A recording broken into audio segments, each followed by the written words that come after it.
When should you have kids? That's the conversation Jake and I are going to have today. A lot of conflicting opinions on that. And in my opinion, most of them don't really touch the real deeper issue at hand. And so Jake, he's getting to that age where it's might be time to start having kids. So this is fresh on his mind. We thought it might be fresh on yours too. So if that's you, stick around. And Jake, let's dive in. Yeah, I appreciate it, Zach. This topic is definitely at home for me. My wife and I are all we really know is we're really passionate about wanting to have kids, and that's kind of just been a thought on our mind since we first met. And now we're kind of at the stage where we're like, okay, well, let's get our ducks in a row. What do we need to do to be ready to have kids? And I think looking on the internet on advice for this or, family and friends, whatever it might be, that's why I wanted to come to you is there's kind of some different schools of thought. There's oh, well, you're 24, you're a little young, right? Or maybe, there's some schools of thought that they're like, oh yeah, you should have had kids at 20 or whatever, right? There's a number to it. There's an age to it. And, I think, of course, we know that the extremes, like you probably shouldn't be 16 getting pregnant in a parking lot, and you probably, I don't know if you should be 70 years old trying to get pregnant either, you know? I don't know, to each their own, but like, I think there's this idea of a number that kind of gets surrounded on this idea. And then there's also like, okay, well, the financial pressure. It's like, I know a lot of people in my friends, acquaintances that are like, I don't even want to have kids because I just don't want the financial pressure. And I sit there and I just like, I feel like I would love some clarity on this as to, when really is the right time to have kids personally for my wife and I, but also like just in general. When do you think? Well, I mean, honestly, it's hard because I think part of me is like I do want the financial stability of, once we bring the children into this world, it's like we want to be able to provide for them and do things with them and I think there's some things that my wife and I need to I don't even know if perfect is the right word, but like need to want to get in a row. So it's really hard to put like it's hard to put a number on it. I think there's a through line, but really I don't know. I don't know when the right time is to have kids, honestly. So Okay. What would be the wrong time? I would say probably hmm, that's a great question. Probably when you have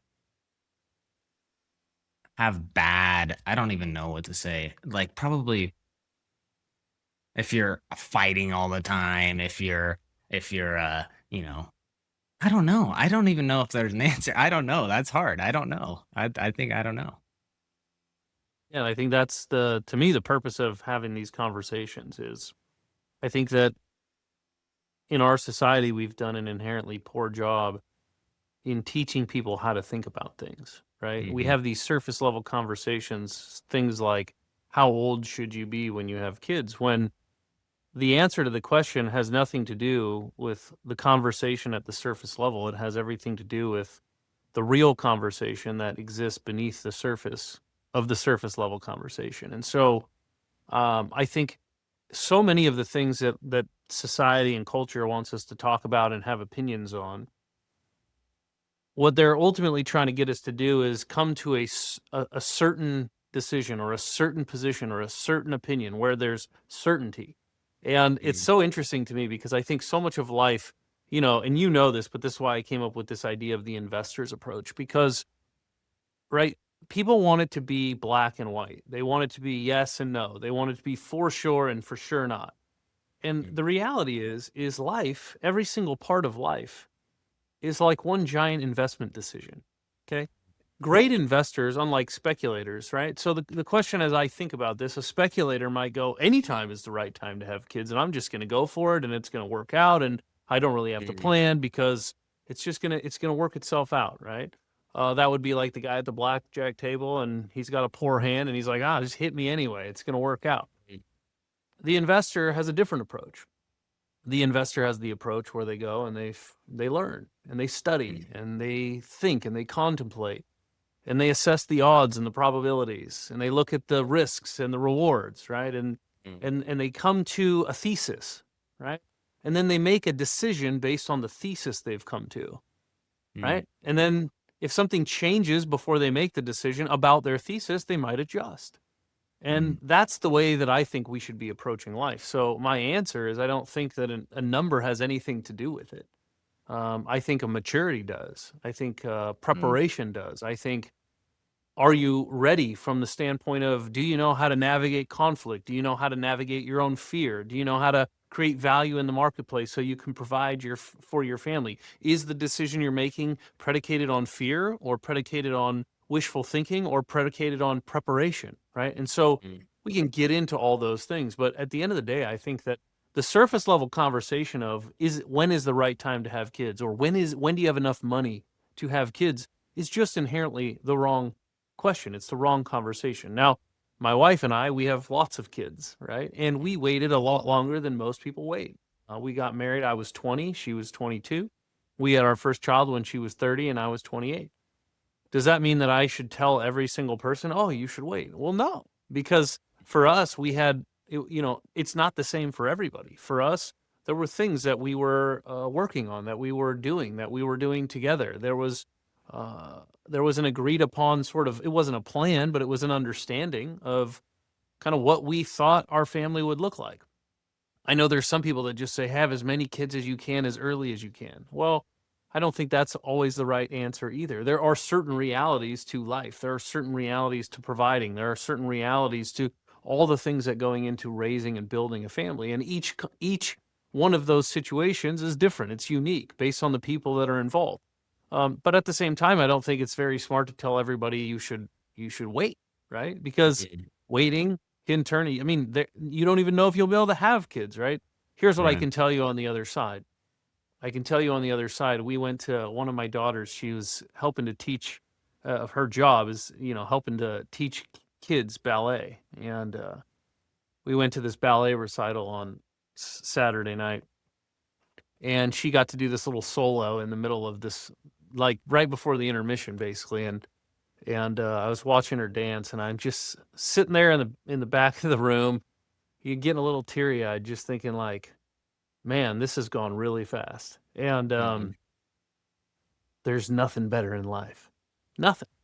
And to think that like we've tried to tell a generation of kids that kids are too expensive, or you'll never make enough, or you'll have to sacrifice everything you want in life, is actually heartbreaking to me, because it's actually the exact opposite, right? The reality is that kids are our greatest blessing, at least here on this earth, right? Kids are the there's something that you can't put a price tag on. There's something that you can't quantify. And mm, so I would love for everyone to have kids. Does that mean everyone has to, or everyone can? No, but I do think that the deeper conversation isn't when is the right time to have kids. What is the right age to have kids, I should say. It's how are you preparing yourself to be good at parenting kids? mm. Yeah, that's really interesting. I think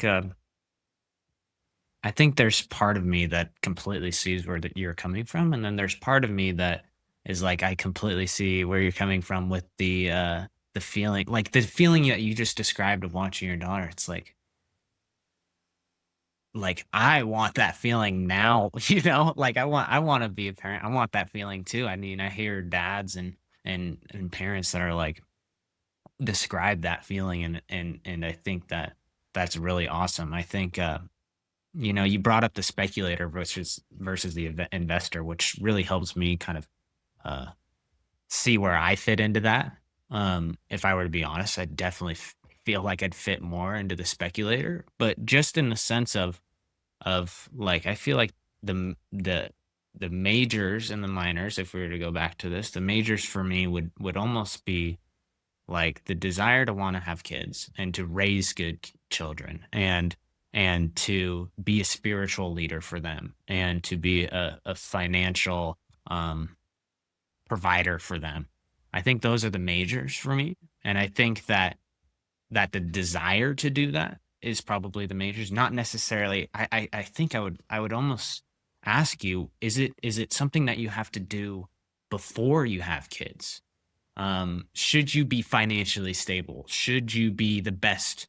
Should you know uh, the word front to back? Should you, before you have all that, or simply the desire to want to be that in the future? That's kind of part of the question that I've been wrestling, is because like I feel like when I relate to the speculator, I almost relate to it in the sense of, yeah, it'll all work out in the end, but almost more of like from a stance of divine sovereignty, in the sense of, man, if I'm rooted in those ideas of having the desire and the want to be that for my kids, then I feel like right now I'm ready. But then there's the other side of like, there's the practical approach of like, okay, well, they could be 5, 6, 7 years old before you're a great spiritual leader, and then they have that rooted in their brains. I'm not sure if presenting this correctly, but that's kind of just what I'm thinking through.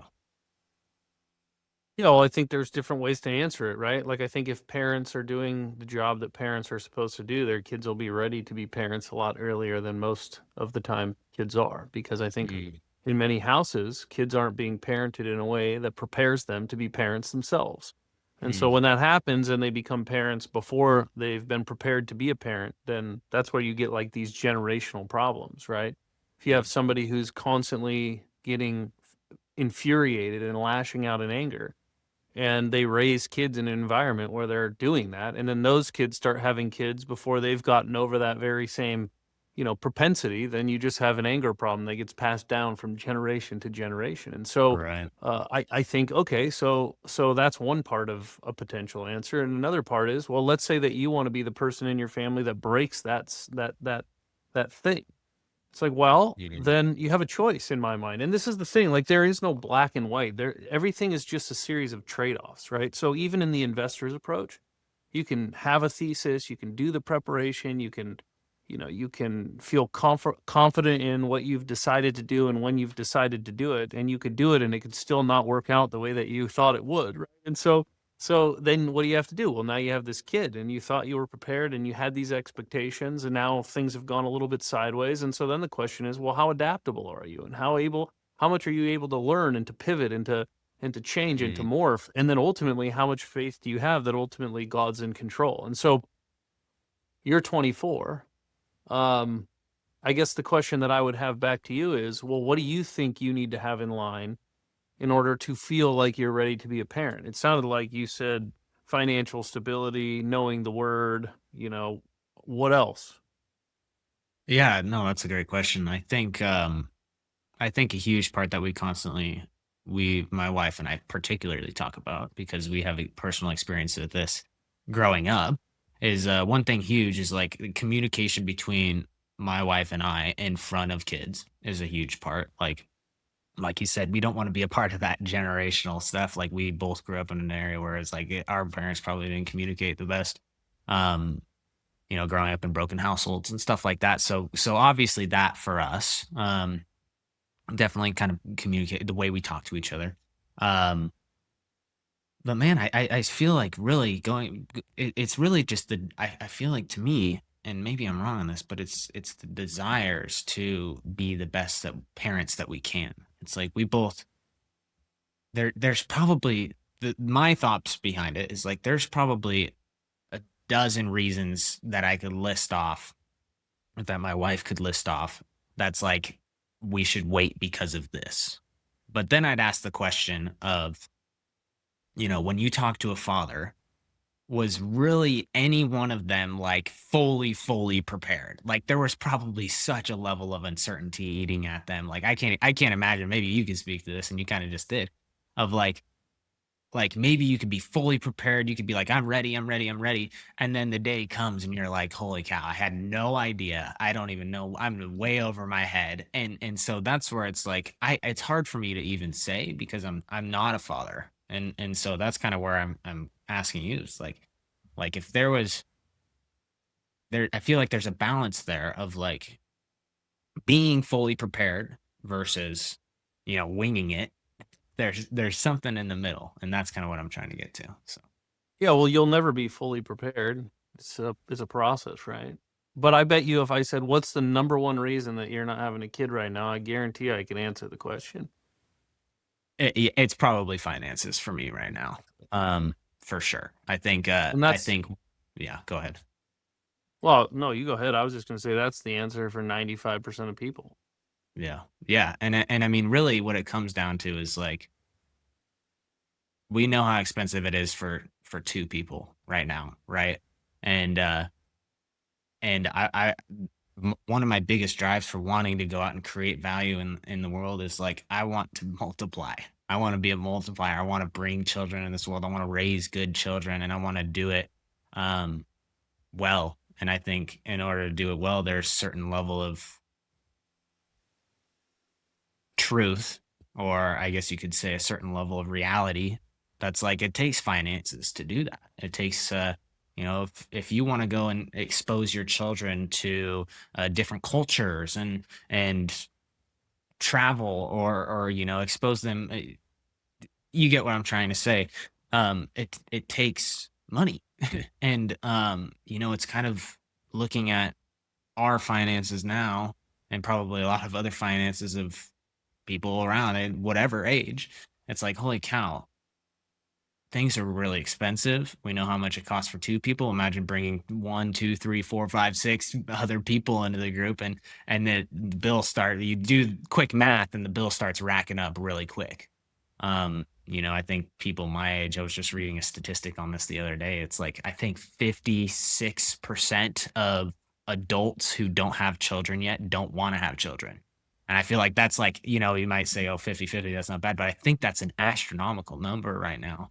And that's really just, they don't even want to have one. The other ones are probably the 46% or 44% is probably sitting there like, oh, yeah, I want to have one. But like, I don't know how. Like, it's going to be a lot. It's going to take a lot of money. It's going to take a lot of time. And yeah, so that's kind of definitely what I'm battling through is probably the financial part of it. Yeah. So do you think there's any people who have had a lot of kids who didn't have a lot of finances? Oh yeah, I mean, I'm sure. I'm sure. I think I would almost say like yes. Um,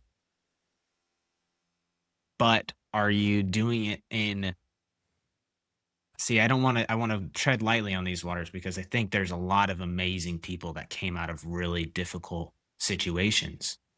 So it's hard for me to say no to that, but I'd also, to your point, it's like I want to prepare well. I want to give them every opportunity to do well. And I think part of that is gets taken away by a lack of finances a little bit, but not in the sense of, because like I'm sure there's out there maybe people listening that know a single mom with five kids, or maybe there's a family together where they're just working their butts off, but they're not having that rewards and they're just raising good kids. And I know it's out there. So to answer your point, probably yes, yes, there is probably people out there that have a lot of kids financially unstable. Yeah. And do you think that there's people on the other side who have all the money in the world and don't raise the greatest kids, Yes, don't have the greatest families? yes. Okay. So if you had to take, if we had to list, let's say, like the top 5 things that matter to give a kid a great future, where do you think money ranks in the top 5? Oh man, I mean, probably number 5. If on the list at all. I mean, for me personally, I get it. I do see what you're saying. Yeah, probably not number 1, that's for sure. Yeah. So what do you think number 1 would be? Uh, Because I'm going to tie it back to number 5 now. If you say yeah, money's number 5, what do you think number 1 is? I think number 1 for me is probably stability. Or actually, probably stability, but in the sense of maturity. I think you're totally right. In the sense of emotional and spiritual maturity is probably number 1. I think number 1 is leadership. Mm, that's a great, and I think I would completely, that's probably what I was saying. That's what I'm saying. Yeah. I think that the job of a parent is to lead their kids, and not to micromanage their kids, but to lead them, to influence them, to teach them how to think and to lead others, because eventually they're going to have to lead their own kids. And the way that we become great leaders, contrary to what most leadership people talk about, is to first learn how to be great followers.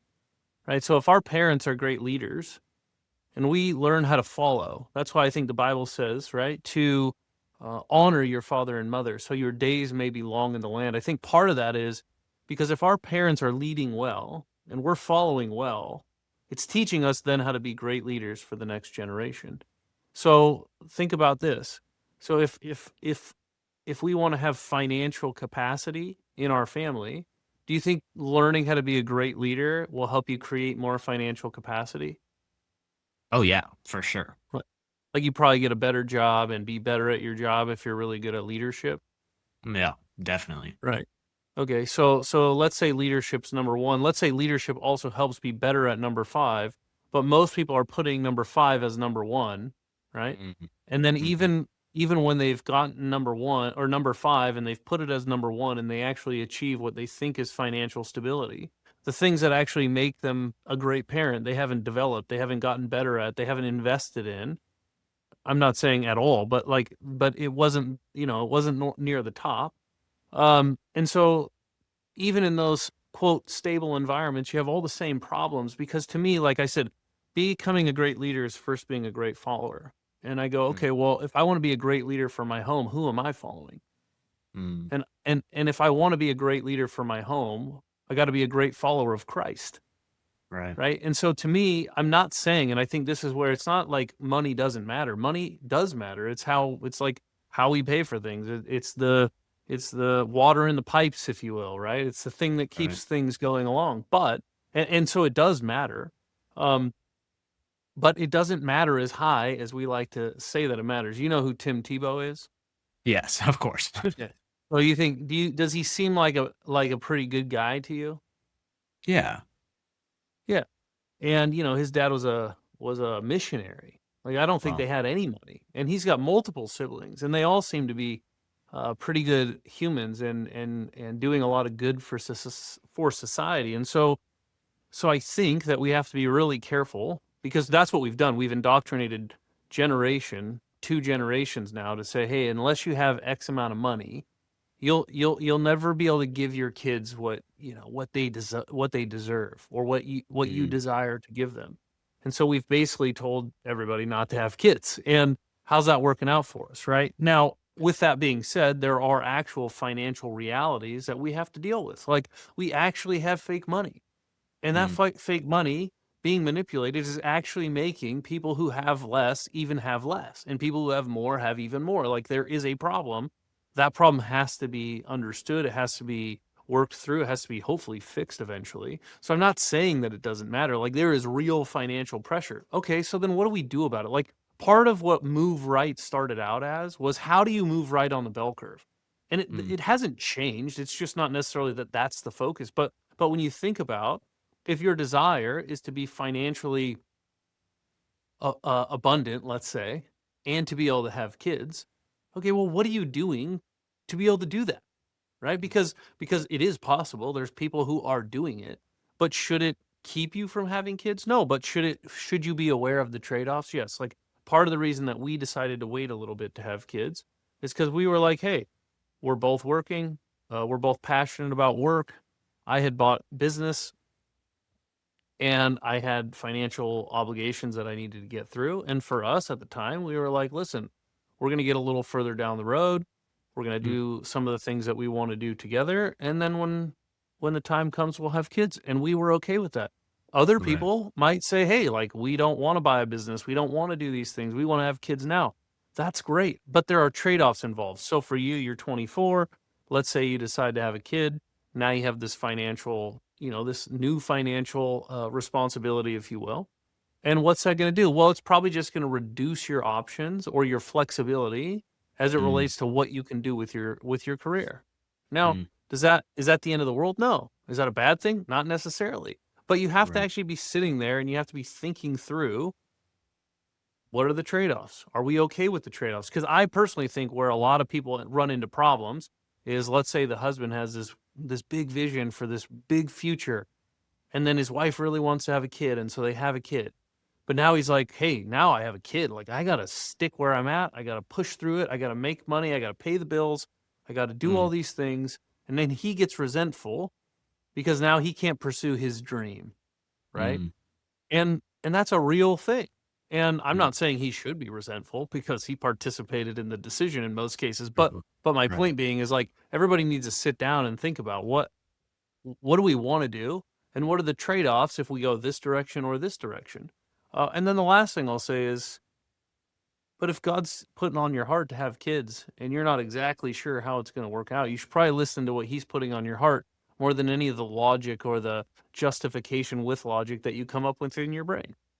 Yeah, no, that's really interesting, and maybe that answered the next point that I was going to bring up is one of the huge things that I see that my wife and I worked through was like, man, this we do live in a broken world, right? And unfortunately, like we look at the education system and we look at what people are exposed to, kids nowadays are exposed to technology, and they're at their fingertips at any point in time is insane, right? Um, and so, like, there is a genuine fear of, like, okay, we bring up kids in this world, we want them to be as good as possible. So to add on to the financial burden for us, we're like, we want homeschool. There's no doubt in our mind we want to homeschool. So that now adds on a requirement for me as a husband. Like, I want my wife to homeschool, and she's doing part of the preparation. That part is like, okay, she wants to learn well, so then she can go and teach her kids well. But for me, it's like now we had a conversation on this a while back, a few months back, of like one income, living off one income right now, right? So that kind of goes into, I think, a lot of the decision making of, wanting to have kids for us too. And maybe this is number 2 or 3 on the list, right? But yeah, just like being prepared in that sense of like raising kids in our community, in our life, because if we leave them to the wolves, right, then they'll turn out with who knows. So Yeah, well, I think a lot of people are just coming to the conclusion that what they desire in life is what used to be normal. One of our first mhm, videos was exactly that. One of the first videos we did was about what most people want today would put them almost all the way over on the right side of the bell curve. Okay. right. Most people want, well, I shouldn't say most people. There's a lot of people today. More and more people are waking up to the realization that, having a dad go to work and a mom stay home and raise the kids in a homeschool community or a small, co-op style education is actually a pretty cool thing. It's actually desirable. And then, not being a slave to your job is Mhm. desirable. And so the culture around what do people actually desire is definitely changing. So for me, I stand there and I go, yeah, and those things are possible. How do I know? Because that's the life that I've been blessed to live. Yeah. And some people might not like that. And they might say, yeah, but, and there's all these yeah, buts. And I go, and listen, all your yeah, buts have merit to them. But there are people who are experiencing those outcomes. They are on over here on the bell curve in that example. So if that's what you want, well, what are you doing that's different than 95% of other people that's going to get you to that place? Because here's the reality. If you want to be a one income household, and if you want your wife to be able to, raise the kids at home and do the homeschool thing and to do things that the vast majority of people are not doing, then you have to do what the vast majority of people aren't doing. Okay. Mm, And it's not going to change the reality that the vast majority of people, at least for as far as I can see, are probably not going to get to do that, but it doesn't mean that you can't. Okay. right. So then you have to ask yourself, okay, well, if that's what you want, what are you actually sacrificing now? Like investing, as Warren Buffett talks about, is foregoing something today, planting it somewhere so that someday you can get more of it, right? Right. So you can actually consume more by foregoing today. And so Right. this is where we've gone really wrong with young people, in my opinion. Is we say, hey, go get this job, go get this degree, and you're going to have a great job, and you're going to work for 25 years, and you're going to put it in your 401k, and then you're going to get to retire someday. And for me, as I grew up, I just always thought that didn't sound very interesting to me. That did not Right. sound like the most efficient or effective way to get where I wanted to go. And so I said, okay, well, what will help me get to where I want to go? Well, the first is in investing in myself Mm, to become a leader, to become the kind very of good. person who could lead a family, to become a kind of person who would continue to pursue the kingdom way of doing things, the way that the Bible says works, right? I'm not Mm, perfect at it. I'm mm, trying to get to learn and to become more of it, right? But it's a pursuit that I'm on, right?